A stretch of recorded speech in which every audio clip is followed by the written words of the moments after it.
किट्टू एक दिन एक पुराने विद्यालय में सफाई करने गया। वो विद्यालय काफी बड़ा और सुनसान था।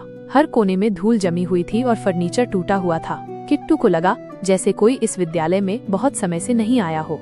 जैसे जैसे किट्टू सफाई करता गया, उसे कुछ अजीब अजीब सी आवाजें सुनाई देने लगी। कभी किताबों की पत्तियां पलटने की आवाज, कभी चाक के बोर्ड पर लिखने की आवाज। किट्टू डर गया, लेकिन फिर उसने सोचा कि शायद ये सब हवा का झोंका या उसकी कल्पना होगी। रात होने पर किट्टू विद्यालय में अकेला रह गया। तभी अचानक से दरवाजा खुला और एक शिक्षक की आत्मा कमरे में आई। वह आत्मा एक पुराने समय के कपड़े पहने हुए थी और उसके हाथ में एक पुस्तक थी। वह आत्मा बोर्ड पर कुछ लिखने लगी। किट्टू डर के मारे छिप गया। अगली रात किट्टू ने हिम्मत करके उस आत्मा से बात करने की कोशिश की। उसने पूछा कि वो कौन है और यहाँ क्यों आई है। आत्मा ने बताया कि वो इसी विद्यालय की शिक्षिका थी और उसकी हत्या कर दी गई थी। वो अपने अधूरे बदले को पूरा करना चाहती थी।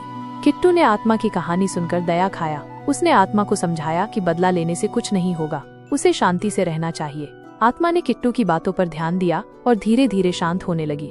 आखिरकार आत्मा ने किट्टू से कहा कि वो उसे आशीर्वाद देती है और उसे हमेशा सुरक्षित रखेगी। उसके बाद वो आत्मा हमेशा के लिए गायब हो गई।